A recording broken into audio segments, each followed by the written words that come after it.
you the largest tax cuts in American history. Don't forget, the great big beautiful bill doesn't kick in until January 1st. So all these numbers that you're reading about, all these great numbers, that's without the tax cuts.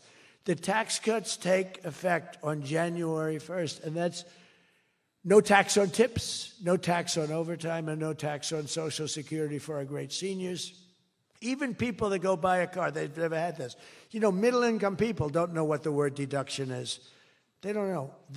This room, they live on deductions. Me too. How much of a deduction do I get? We all live on it. Middle-income people, they don't know about that. They don't really have deductions. We're giving them a deduction on the interest if they buy a nice Tesla car and they borrow the money. You're so lucky I'm with you, Elon. I'll tell you, has he ever thanked me properly? Although I do let him buy other than electric cars, but these are minor details. You know, we had a mandate, which even Elon thought was ridiculous, that everybody has to have an electric car by 2030. And once, fortunately, he said, that's a ridiculous thing. So I keep quoting, but I'm giving them a deduction. Now, Elon would like to have it differently. A deduction only if you buy a Tesla, right? But we'll let it be for everybody. But think of it. You get a deduction on the loan, on your interest payment. I think that's going to be an unbelievable boon to car sales. I think it's one of the biggest things, and we'll see, but I think it's going to be. And the biggest thing I've done for business and jobs is deductibility, where all of that money that you're spending, 100%, think of it, expensing for all new equipment purchase, factory construction, including structure. Every single thing you're allowed to deduct, expensing 1 year. And that's what made our first tax bill, in my opinion, more than anything else, bringing your money back in. We have that, we have everything.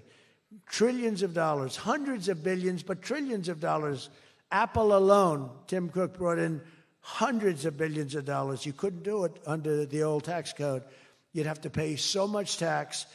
And just the bureaucracy of it, we made it very simple. We charged a fair rate, and we took in billions. Well, we have that.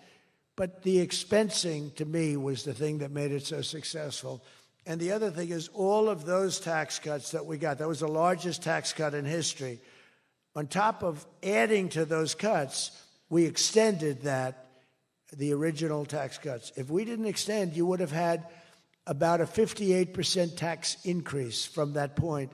And we were able to get that extended. So I want to thank the Speaker of the House, and I want to thank John Thune. And a lot of people thought that bill, because we put everything into that one, we took 4 years' worth of things, and we put them into the great, big, beautiful bill. And we got it passed. It was close, like about a quarter of a vote. It was on fumes. We thought for a couple of moments we were not going to be able to get it. Then we would have had to have it in 9 or 12 or 14 different bills.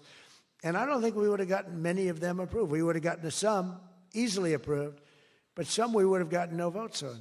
By putting it all together, we got everything. And it was a great job, and I think someday it's going to be appreciated. But among other things, it's the biggest tax cut in history for people and for businesses. So just enjoy it, and think of me every once in a while when you're hiring new people and making a lot of money. You just think about us. But I'm cutting a record number of job-killing regulations. That's the other thing. And I've already slashed more than $1 trillion worth of regulations this year. My last term, I gave the largest regulation cut in history, and now we're doing it again. In fact, for every new regulation, they're mandated to cut 10. And so far, it's for every new regulation, they've cut 30. So they have the idea. And very importantly, we stopped Joe Biden's radical crusade to kill oil and natural gas. Somehow, I don't think Saudi Arabia would like me too much if we decided to kill oil and natural gas. There's nothing like it. It works. Windmills don't work. Other things, I don't want to get into it too much, but they don't work. What does work is natural gas, oil, nuclear, and other things. But the windmills are a disaster. I am the biggest negative person on windmills. They ruin your locations. They ruin. When I look at some of these countrysides that are littered with windmills, and every time it goes around, you lose money. The country loses money. It's a disaster.